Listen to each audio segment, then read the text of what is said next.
A seguir, você irá acompanhar a minha conversa com Patrick Luizic, administrador com mais de 25 anos de experiência no cooperativismo de crédito e consultor especializado em estruturação de negócios, planejamento estratégico, inovação e liderança.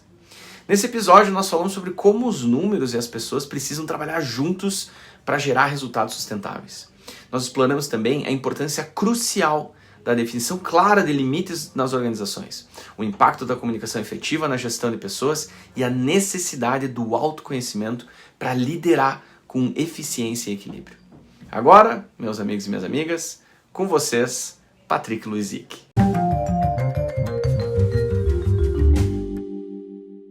A gente estava conversando um pouquinho antes, né, dessa sinergia, por assim dizer, entre a administração e a psicologia, né? Afinal, tu és formado em administração, eu psicólogo organizacional, e a gente vê que tem muita coisa em comum, né, na atuação, né, no mundo dos negócios, mas ao mesmo tempo tem algumas questões que a administração acaba priorizando mais, né, como a questão, finalizando aí o teu currículo, né, falando muito de resultados, né, a gente falava antes da questão da matemática, né? Conta pra gente um pouquinho da tua experiência, então, né, dentro dessa área da administração, da consultoria, da gestão de maneira geral. Então tá bem. Douglas, falar um pouco sobre a gestão, a administração, sobre negócios, me brilha muito o olho, que é o que eu gosto de fazer. Então, quando eu estou falando sobre negócios, é algo que, para mim, eu digo que eu entro em fluxo. O meu sonho era ser engenheiro, né? Meu sonho era ser engenheiro. Eu imaginava quando criança, né? Tem uma frase do meu filho que ele me pergunta: o que você queria ser quando era criança, pai? Eu queria ser primeiro caminhoneiro, porque eu acho que tem muita liberdade no meu ponto de vista. Eu gosto de dirigir, gosto de estar na estrada, gosto de viajar. É um dos hobbies hoje também. Mas a administração entrou por uma questão que, quando você... É um dos cursos no Brasil que formou muita gente, e ao mesmo tempo te dá uma visão geral sobre toda uma organização. Dificilmente um administrador vai cuidar de todas as áreas da administração. Porém, ele consegue ter algumas particularidades e ser especialista em algumas áreas. As áreas de estratégia, por exemplo, que é as que eu me especializei um pouco mais, e desenvolvimento de negócios, é algo que levou muito em voga. Por quê? Porque quando eu não era aquele negócio, eu não sei o que fazer, né? E eu tinha duas escolhas na época. Sou natural daqui próximo, sou natural aqui de Gaurama, uma cidade aqui do lado de Erechim. Adotei Erechim quando vim para cá aos 11 anos, acho que por uma questão de necessidade. Me mudei junto com os meus pais na época, vim para cá, e quando chegou a época da faculdade, o que eu faço? Né? Na época que o vestibular era 5x1. Hoje é 5 faculdades querendo buscar para fazer. Né? Mudou o 5x1. Sim, hoje são 5 querendo captar aquela matrícula. Você tinha lista de vestibular, faixa na frente de casa, e aquilo era o orgulho da família. Então, quando você fazia. Então, fazer um curso na época, eu tinha duas opções. E aí eu tinha, ou ia para administração, ou ia para contábeis. E aí contábeis, eu olhei muito assim, lida muito com números, mas mais com o passado. Eu acho que fui mesmo para administração muito mais para olhar para o futuro, para criar planos e para poder estar vislumbrando um horizonte diferente. Que legal, que bacana. E é interessante isso que tu fala da afeição, por assim dizer, pela engenharia, né? Porque um amigo meu comentava há um tempo atrás que a administração é como se fosse a conciliação da engenharia com a psicologia, né? Afinal, você está trabalhando com números e ao mesmo tempo com pessoas, né? E as pessoas são as responsáveis, digamos assim, por realizar as ações que vão levar aos números. Então, orquestrar todo esse funcionamento é um desafio muito grande, né? Com certeza, um desafio muito grande, assim. Eu acho que por isso que muitas vezes eu digo assim, as pessoas podem mentir. Os números não mentem. Com 2 e 2 vai ser 4. Então, né, hoje eu pego uma análise nas empresas que hoje eu faço consultoria, nas empresas que eu tenho também. Não existe 2 e 2 é 4. Uma margem de 12% é 12%. Não é 15%. Então, não tem como a gente, no dia a dia, quando vai falar sobre a administração e sobre fazer a gestão, quando a gente vem para uma parte mais financeira e estratégica, eu preciso olhar para aquilo que eu não meço, eu não gerencio. Então, eu avalio muito e trago muito hoje a gestão do dia a dia com a performance em algum esporte. Eu me considero um esportista amador, eu não tenho habilidade quase nenhuma para futebol, para esporte coletivo, mas eu gosto de correr porque me dá liberdade, eu posso correr em qualquer lugar. E aí eu fico me avaliando nos tempos. Então não adianta dizer que eu estou correndo bem ou mal. E não é sobre os outros que eu corro. É sobre o meu tempo de ontem, sobre o meu tempo de 3 anos atrás, sobre o meu tempo de 12 anos atrás, quando eu comecei a correr. Sim. Tudo isso influencia. Então eu acho que quando eu olho para números, ele dá uma como é que eu vou dizer assim, uma clareza melhor sobre aquilo que eu estou olhando. E quando você traz também esse assunto na administração, falar sobre gente, não tem como a gente não falar sobre gente, né? Então, administração e pessoas está totalmente linkado. Sim. Então, tem uma frase que diz que se a gente não entende de pessoas, a gente não entende de negócios. Ela é, né, do Simon Sinek, essa frase, que não tem como a gente não olhar para isso, né? Porque no final do dia a gente depende de pessoas para um monte de coisa, inclusive para os resultados. Sim. Mas elas precisam também saber o que elas estão fazendo. Acho que isso é importante quando a gente vai falar para os temas de gestão e no tema da administração como um todo. Sim. Não, com certeza. Essa questão das pessoas é um desafio bem grande, porque se você tem uma empresa e você administra ela sozinho, você é uma pessoa, você também tem todos os conflitos que todas as pessoas têm, inseguranças, ou daqui a pouco, às vezes é aquela história, ou é uma insegurança ou é uma imprudência, né? Como é que eu tomo uma decisão acertada? E aí, ao passo que você vai crescendo, né, você vai precisando cada vez mais de pessoas, e essas pessoas também trazem consigo toda a sua bagagem, todo o seu histórico. Então, os números e os processos vêm para ajudar como eu mencionei anteriormente aqui, orquestrar, digamos assim, que as ações que precisam ser realizadas sejam efetivamente realizadas com a performance esperada para que o resultado aconteça, né? Então, é bem interessante quando a gente para pensar nisso, nessa perspectiva de que o número te ajuda a entender efetivamente o que está acontecendo. Da mesma maneira que se você não está te sentindo bem e coloca um termômetro e vê que está com febre, você só sabe efetivamente que está com febre quando tem lá um númerozinho que está marcando um determinado diagnóstico. Isso é bem importante. Quando eu, por exemplo, hoje na minha atuação, né, você comentou ali, eu tenho muitos anos, e aí o pessoal fala, mas 25 anos de trabalho, sim. Né? Tá bem conservado. Tô bem conservado, mas é aquilo que eu falo, eu comecei a trabalhar muito jovem, né? Sim. Eu sempre quis ter uma independência financeira. O que eu chamo de independência financeira? Poder gerar o meu próprio recurso. E isso, né, com os meus pais era assim, e quando eu fui para a faculdade eu me lembro que o assunto era, olha só, a gente vai conseguir te dar moradia e alimentação, o resto é contigo. A tua roupa é contigo, o teu carro é contigo, se tu tiver, o teu combustível e a tua faculdade. E aí eu me lembro que na época eu tive a oportunidade de ter 3 experiências. Eu era professor de dança no CTG, eu era garçom e aí eu trabalhei na Comil na época, né, fazendo ônibus lá. Fiz bons amigos lá na Comil na época, mas aprendi muito. E tive muita sorte também na vida, assim, porque dentro da Comil, por exemplo, eu tive a oportunidade de participar de um programa que se chamava Círculo de Controle da Qualidade. Era um programa de SUMEP, era o nome, era Sugestões de Melhorias Permanentes. Eram grupos multidisciplinares, ou seja, de pessoas multidisciplinares que achavam melhorias dentro da fábrica e levavam aquilo. E aquilo lá, aprendemos muito sobre o processo de qualidade. Então eu com 18 anos, entrando na faculdade, sem experiência nenhuma, porque eu sou um crítico a várias situações, para quem me conhece. Ao sistema de ensino também. Eu me formei numa faculdade que não existe mais, né? Me formei na Faculdade Anglicana de Erechim, por várias razões ela não existe. Tive muitos bons professores, muitos aos quais eu tenho amizade até hoje, mas algumas disciplinas, de fato, a gente sai sem saber operar. E aí, lá na indústria, quando eu estava naquela época, eu consegui que algumas matérias, as quais eu aprendia à noite na faculdade, e no outro dia eu aplicava. Ia sendo na liderança de pequenos grupos, no vender uma ideia para um superior. Nós trabalhamos numa cultura, né, Douglas, aqui na América Latina como um todo, a nossa cultura latina que eu falo, é totalmente hierárquica. Nós vemos, né, e é muito comum para você como psicólogo, deve ouvir aquela frase assim, não, na minha época se respeitava superior. Então, nós viemos de uma época onde era muito restrito isso, para você falar com alguém que fosse superior a você. Nossa, você tinha até quase uma dor de barriga para falar com aquela pessoa. Então, eu tinha oportunidades de noite aprender algumas coisas e durante o dia na fábrica fazer o meu trabalho, porque era assim, você pode participar dos grupos. Isso era uma outra coisa que a gente vai aprendendo sobre autogestão. Você pode fazer o que você quiser, desde que você entregue o que você prometeu, o que você foi contratado. Bingo.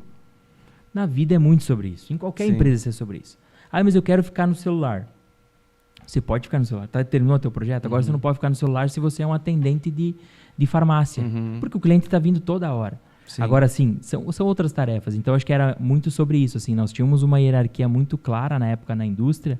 E lá eu aprendi muito sobre alguns processos. Assim. Você faz bem aqui ou você vai fazer no andar desse chassi aqui? E já fui soldar algumas vezes embaixo de carroceria sendo acoplada em cima do chassi, era horrível. Ou você vai fazendo a liberação, e aí você tem que cuidar para não sujar o chão, você não pode usar aparelho de solda porque o combustível já está ligado.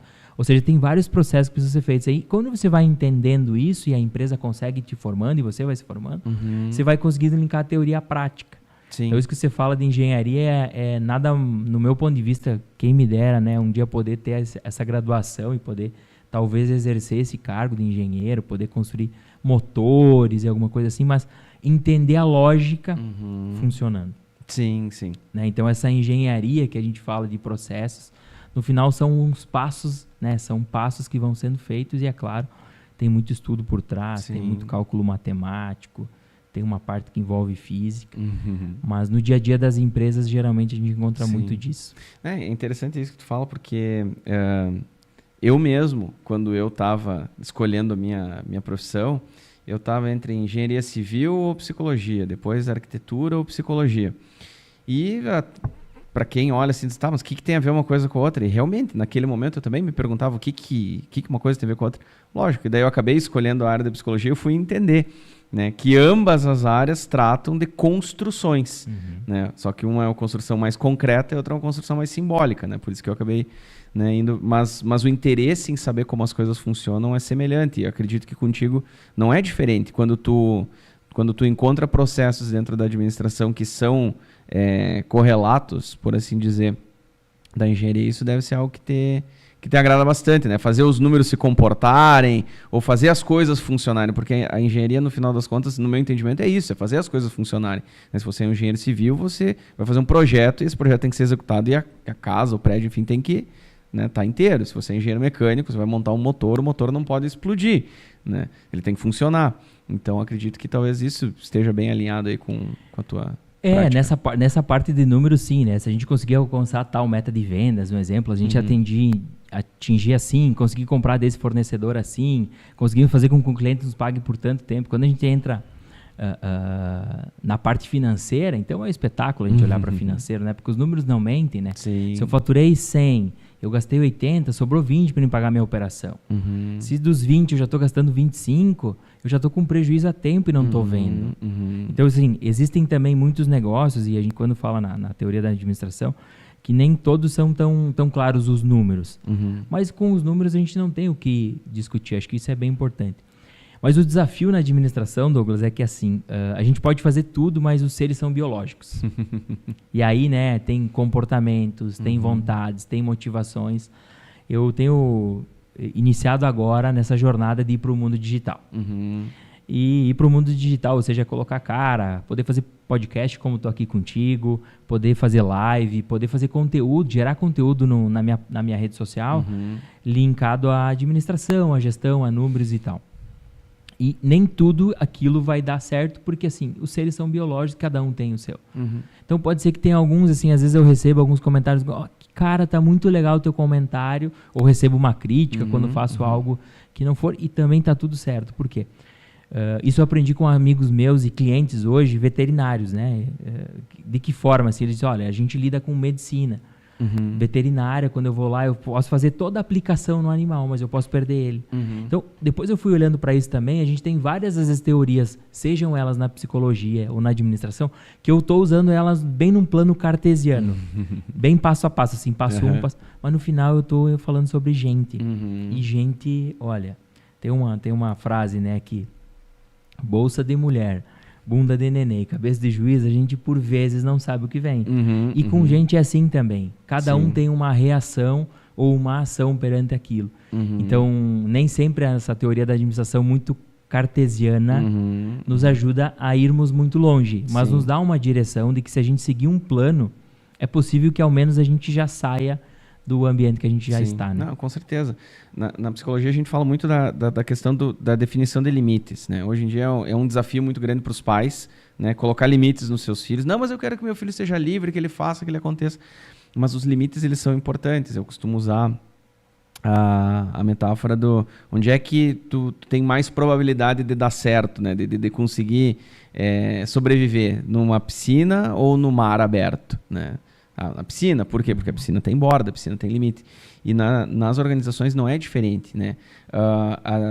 As pessoas, elas são inesperadas, né? Digamos assim, elas têm comportamentos muitas vezes inesperados, mas aí que entra a importância dos processos. Os processos são esses limites que são colocados, né, dentro de como quais são as regras do jogo, né? Como que o jogo funciona, né? Quando tu traz o exemplo do uso do celular, né?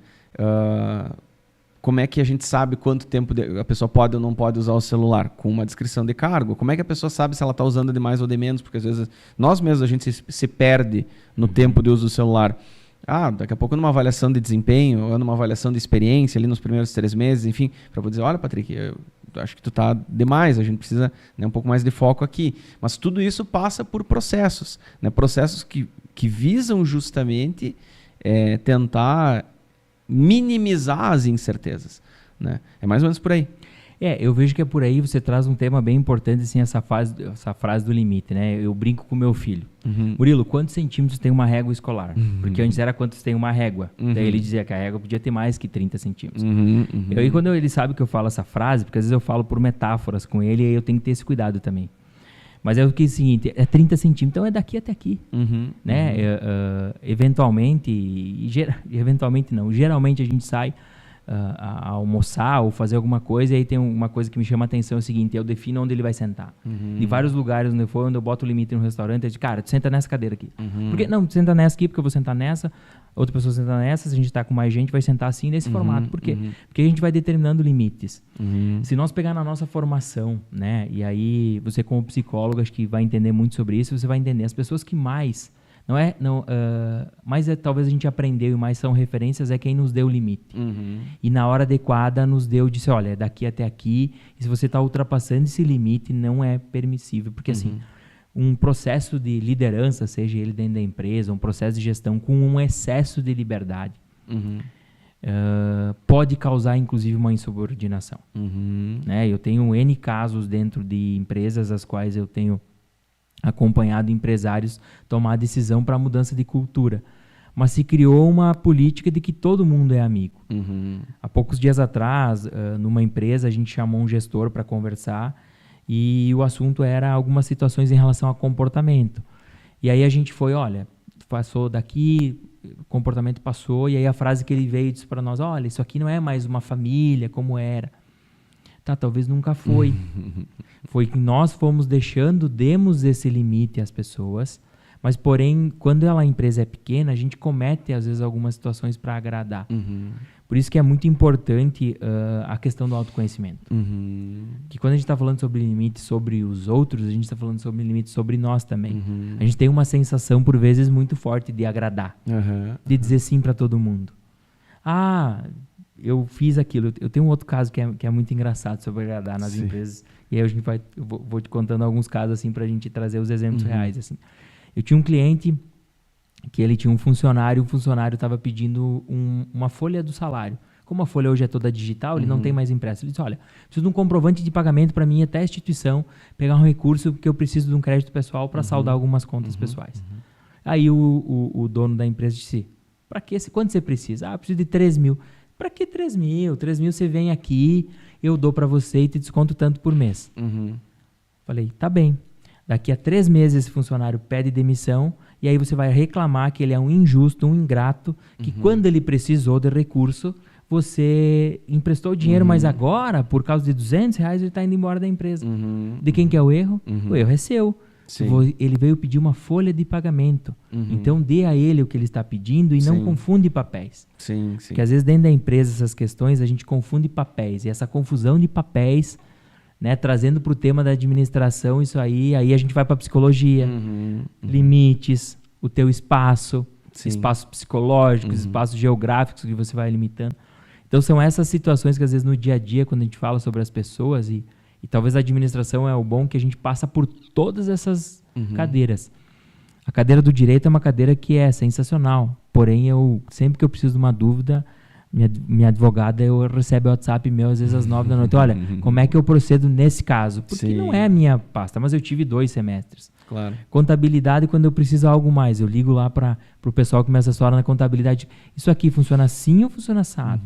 Porque a gente acaba cuidando, né? Quando eu abraço muito, eu aperto pouco. Acho que esse é um cuidado quando a gente vai pro da administração. Assim, é saber que a gente também tem limites de atuação dentro de uma gestão corporativa. Não, com certeza. É interessante esse exemplo que tu traz, né, do empregador ali que ofereceu o empréstimo, porque dentro da própria psicologia, muitas vezes a gente tem uma frase que eu gosto bastante de usar, que é assim, a gente pode ser bom sem ser bonzinho, né? Porque muitas vezes a gente vê, que seja em rede social ou conversas, né, informais, aquela história, não, porque o empregador é do mal, né, e o funcionário pobrezinho, né? Ou aí, se a gente tem algum amigo que é empregador, vai dizer assim, não, porque os funcionários, né, tem todo esse problema, não tem compromisso e tal. E no final das contas, a grande verdade é que o ser humano está cuidando do seu interesse, né? Ele está cuidando do seu interesse. Então, como é que eu medio a relação entre empregado e empregador, né, de modo ao empregado entender que o interesse dele vai ser servido dentro da empresa e o empregador ter digamos assim, a confiança de que o empregado também está, né, também entende que faz sentido estar ali e entregar o melhor, né? É um dilema difícil. É um dilema difícil. Às vezes tem perguntas que a gente fala, né, que são perguntas que valeriam 1 milhão de reais ou de dólares, por exemplo, mas a gente não responde assim. Mas na gestão como um todo das empresas, falta muito disso, de limites. E a gente, por estar passando por um momento onde tem muita oferta de emprego e vai continuar, né? Por 2 motivos eu vejo assim. A tecnologia veio rápido, a internet veio rápido, e a inovação e a automação de alguns processos não vieram. Eu tenho me especializado muito, Douglas, em administração de serviços, que foi o que eu me formei, que era administração de serviços. E tem alguns serviços que assim que não vai ser, a gente não vai conseguir automatizar. A gente já viu robô garçom, a gente já viu máquina para lavar louça, mas o custo ainda versus né, o investimento que eu preciso fazer versus o retorno que eu tenho, as margens que eu tenho, não são suficientes. Então, por muito tempo, a gente vai continuar precisando de mão de obra. Só que algumas funções, e isso é o mercado de trabalho como um todo, e existem negócios, não é que o empregador está ficando rico ou o funcionário está ficando pobre. Não existem margens suficientes para se pagar salários de acordo com alguns níveis. Então, acho que isso é bem importante a gente olhar. Existe um cargo, a gente olha para cargos, né? Tenho falado e acompanho, esses dias fiz uma live com uma outra pessoa e esses dias estava vendo uma postagem dela sobre plano de carreira. As pessoas têm pedido sobre plano de carreira e tem uma evolução gradativa. Então, você entrou lá, né, na minha formação, no meu principal trabalho no mercado financeiro, eu entrei como caixa, depois fui ser assistente, aí depois fui ser auxiliar, depois assistente. Fui subindo algumas patentes, sejam elas militares ou não, dentro da empresa, porque aí, de fato, para aqueles serviços menos complexos, e não é questão de ser nobre ou não, serviços menos complexos, a remuneração vai ser menor. Sim. Porque o nível de complexidade que eu preciso é menor. Agora, eu quero crescer mais, eu vou ter que cuidar de gente, eu vou ter que me autoconhecer, eu vou ter que me desenvolver. E aí não é uma briga entre certo ou errado. É uma outra frase que eu aprendi essa com um cliente meu, que não existe Maurício e Bonrício. Existem interesses. No final, as pessoas têm uns interesses, algumas querem levar de forma justa pagar seu salário para casa, pagar seus boletos e fazer isso. O empregador, daquilo que ele consegue, ele arrisca o pelo. Ser empregador no Brasil, você sabe, você tem empresa, não é fácil, até você estar funcionando, você tem que passar por algumas etapas. E isso eu acompanho junto nas empresas que eu tenho oportunidade, ou nos clientes.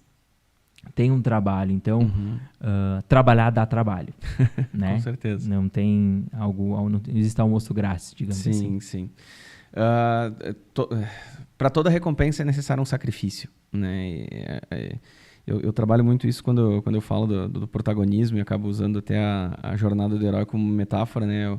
qualquer filme, qualquer história que a gente vai ver, assim, o herói ele não conquista a recompensa sem passar antes pelas provações, né? Então, realmente, a gente precisa... E quanto mais a gente arrisca, né, a gente tem uma expectativa maior de retorno, né? E quando tu falas do autoconhecimento, né, principalmente na figura do líder, do empregador, isso é muito importante para justamente entender que, às vezes, quando o colaborador não age da maneira esperada, muitas vezes não é um ataque pessoal. Né? Essa pessoa não está se insubordinando porque ela está causando um motim. Daqui a pouco ela não foi bem treinada, daqui a pouco ela não foi bem orientada, daqui a pouco até a comunicação pode ser diferente. Né? A pessoa se comunicou de uma maneira, né, diversa do esperado. Né? Então, sim, o autoconhecimento vem como algo bastante importante aí de se desenvolver até tanto para o empregador quanto para o líder. Né? Primeiro, é importante saber para onde eu estou indo, né? Por que eu faço o que eu faço. Né? Eu tenho perguntado muito assim nos empresários que eu tenho feito o trabalho, tá? Por que você quer crescer tanto?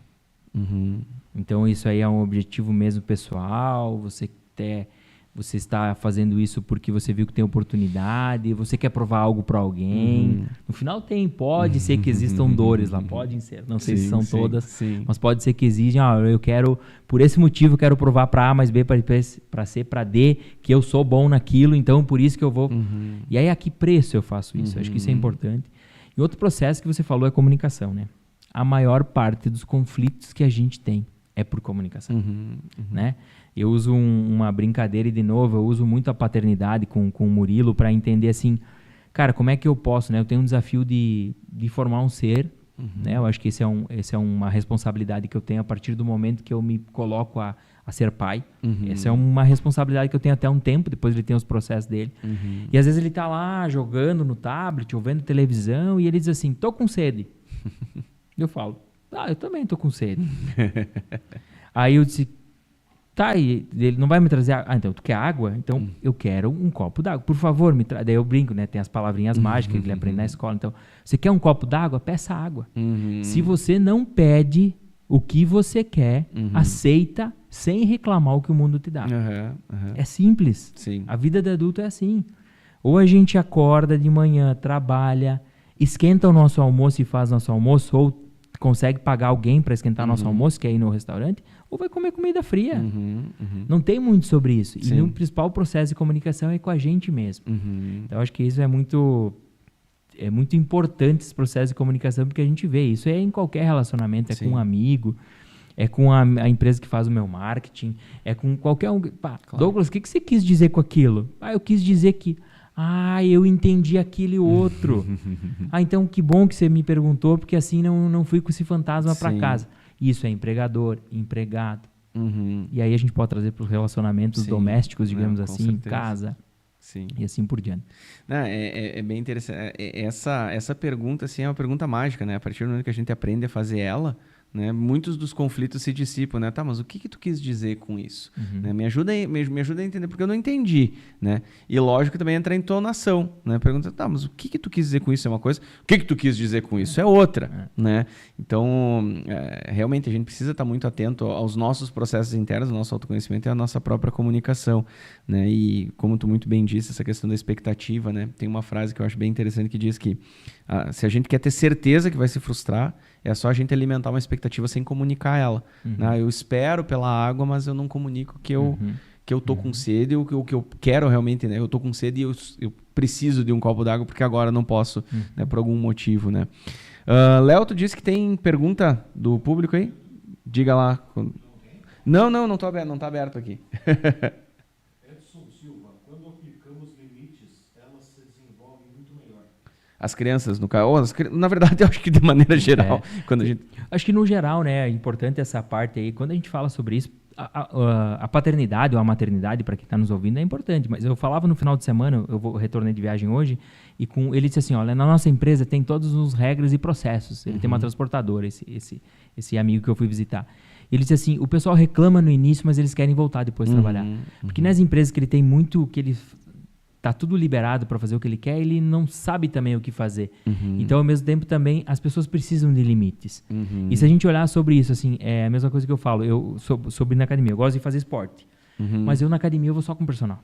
Sim. Se eu não for com o personal e pago por o que ele tá fazendo, porque eu sei que ele tá me pagando, vem fazer um exercício, agora eu tô na fila de espera lá para ver se eu consigo algumas vagas, porque eu preciso ir, eu sei que preciso, não tem mais como não ir para academia, mas se eu for sozinho, eu vou fazer matado. Então, às vezes, no olhar, né, acho que é bom, importante esse limite.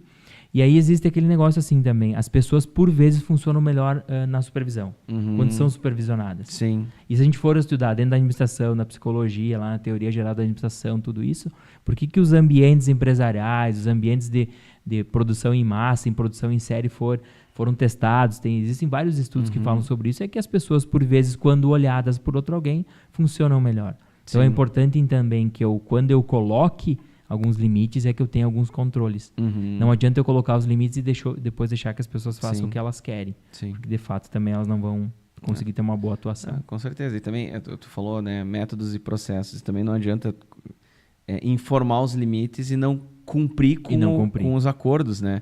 Eu trabalhei numa empresa há um tempo atrás e eu costumo dizer que, para mim, das grandes conquistas no meu trabalho nessa empresa como analista de RH foi conseguir demitir um funcionário por justa causa. Porque existia uma cultura na empresa que ninguém era demitido por justa causa porque o jurídico no corporativo lá na matriz não ia deixar, porque tinha medo que o juiz ia e tal. E tinha um colaborador lá que não colaborava. Ia quando queria, faltava, etc. E assinava advertência, assim, porque sabia que a advertência não ia dar em nada.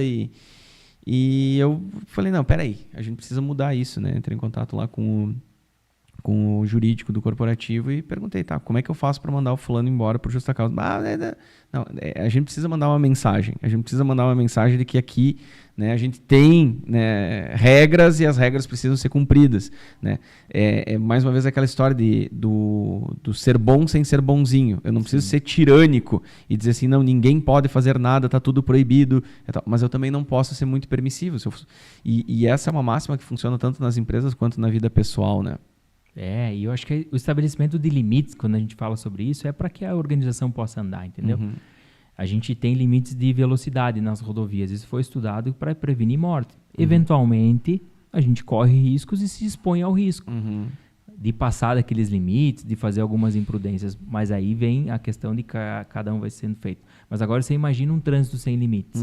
Se de fato a gente não for no farol vermelho, ninguém respeitasse o farol vermelho e todo mundo passasse. Por que não? Porque agora eu tenho pressa, eu sou mais importante. Então, essa organização, quando a gente se coloca em viver em sociedade, assim como é viver em condomínio, por exemplo. Eu moro em prédio. Tem várias regras lá que eu não concordo. Sim. Mas eu me coloquei em morar lá e o momento que eu tenho tem esses limites. Então, é até as 10 da noite, e depois não pode fazer barulho. Se eu não quero, então eu vou lá na chave. Então, tem coisas que quando eu me coloco a determinadas convenções, isso acho que é bem importante sobre o autoconhecimento. Porque senão a gente quer que tudo venha do nosso jeito, mas nada daquilo nos serve. Quando alguém nos impõe algum limite. E não tenha. A vida em sociedade ela é feita sobre limites.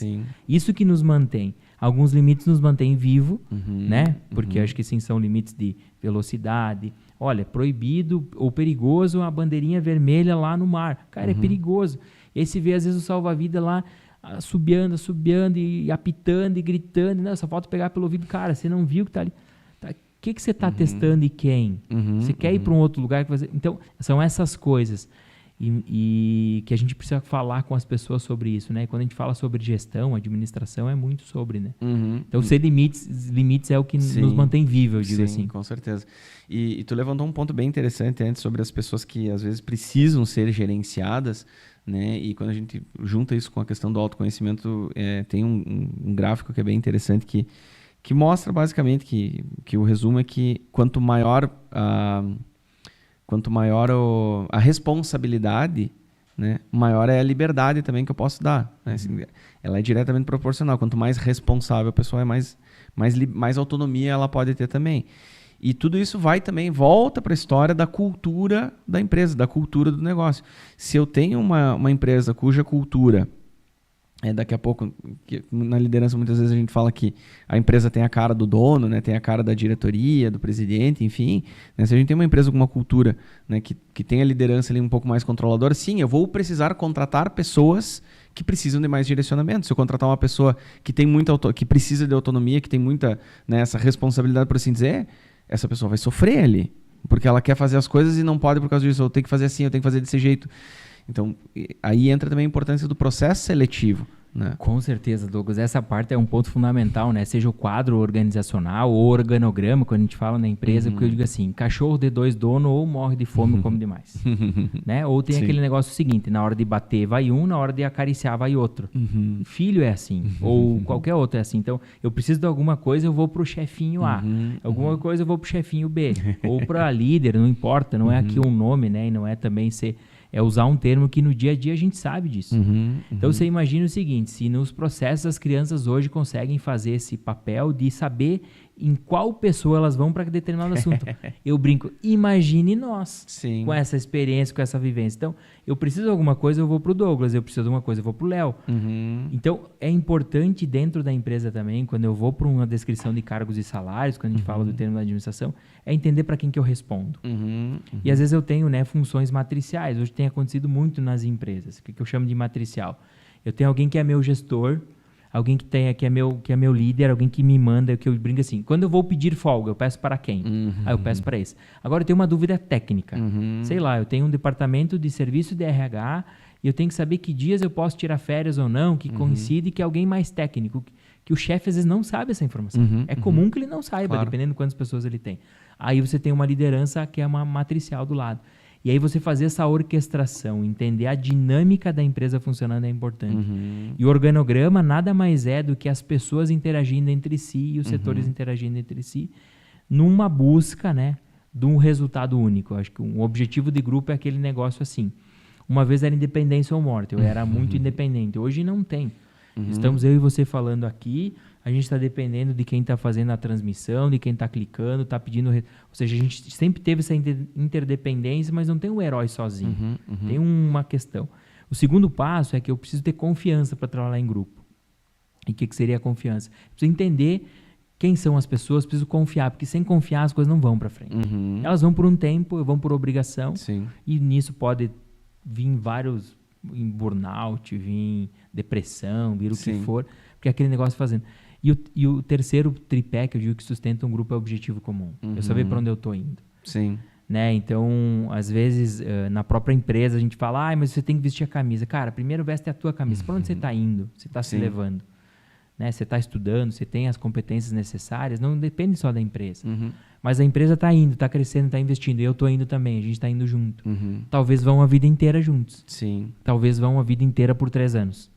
Ou por 3 meses. Sim, sim. O que está ficando muito desafiador em todas as empresas, falando em números agora, Douglas, é as rescisões. Sim. Se nós olhar essa despesa de rescisões, ela tem sido muito grande nas empresas. Por quê? Porque eu estou contratando, estou demitindo, estou contratando, estou demitindo. E aí eu não estou indo lá na raiz. Sim. Entender se eu estou com o perfil selecionado. Se eu contratei para um serviço de caixa, alguém que não tinha déficit de atenção, era 0. Vai dar quebra de caixa. Claro. Porque está no perfil da pessoa. Você está pedindo que ela Sim. faça algo que ela não tem essa determinada competência. Então, acho que isso são coisas para que a gente pode olhar no ambiente empresarial e os números provavelmente vão nos trazer algumas hipóteses. É bem interessante isso que tu traz, porque eu costumo dizer que a área de gestão de pessoas ela é um pouco desafiadora de vender pro cliente, porque os números eles são um pouco mais disfarçados, né?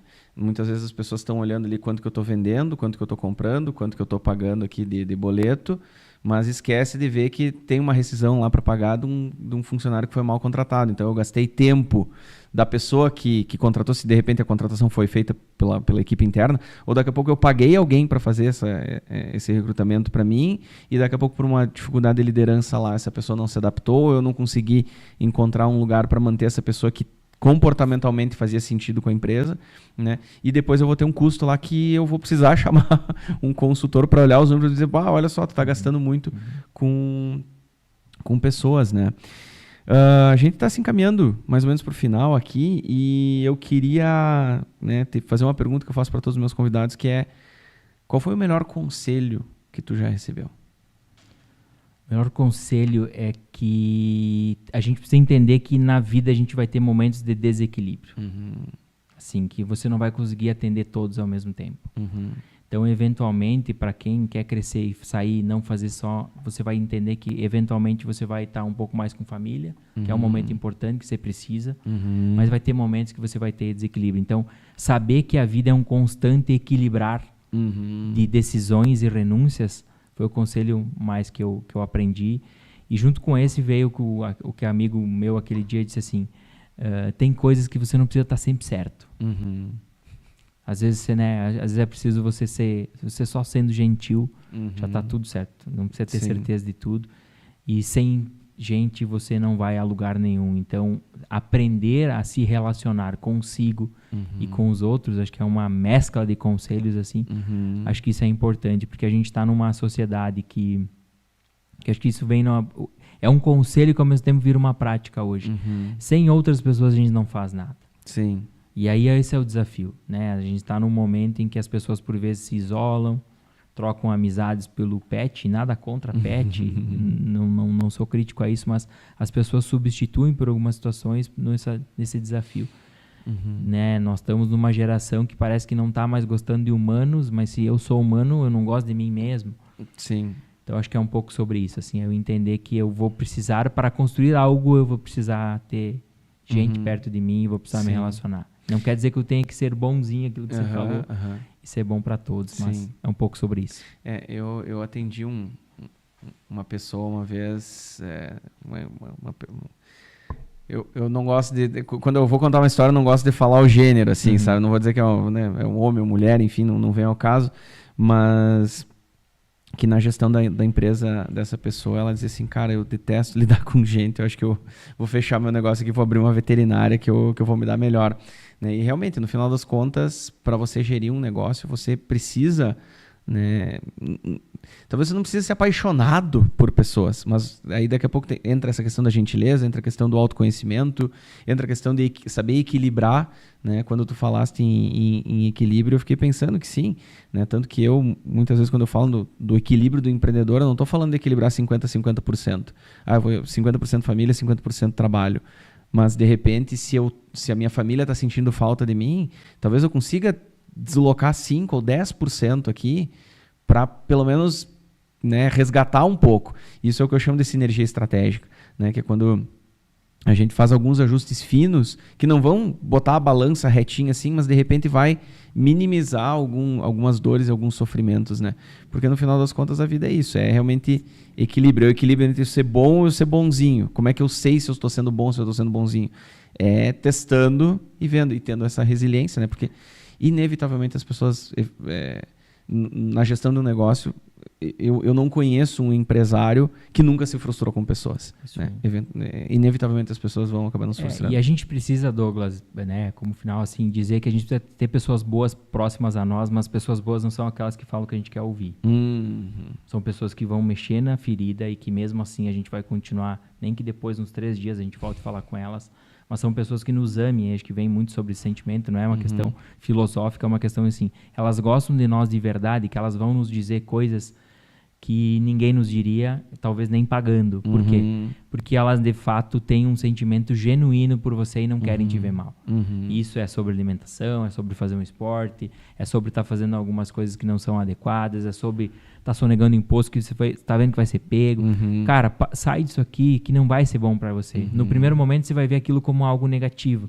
Mas hoje, de fato, assim, talvez a gente não vai ter ao nosso redor mais que 3 ou 4 pessoas que vão nos, de fato, ter coragem e um amor verdadeiro de nos dizer assim, cara, para com isso, porque isso aqui vai te levar para o mau caminho. A decisão, depois, ela é sempre de cada um no travesseiro. Mas ter pessoas boas ao nosso redor também faz muito sentido e faz a gente ter uma vida mais tranquila, digamos assim, entendendo que a gente tem desafios, sim, e que todos os dias também a gente é capaz, basta que a gente, né, tenha resiliência, use um pouco do autoconhecimento e, se necessário, também saiba pedir ajuda. Legal. Maravilha. Patrick, acho que é um bom momento para a gente encerrar aqui. Acho que terminaste com bastante sabedoria aí na tua fala. Como é que o pessoal pode saber mais de ti, te encontrar nas redes sociais, enfim? Isso, o pessoal pode seguir ali, é Patrick Luizic, meu Instagram. Tem um número do WhatsApp lá também que eu tenho contato. Então, diariamente eu compartilho um trabalho sobre planejamento, gestão, estratégia, liderança.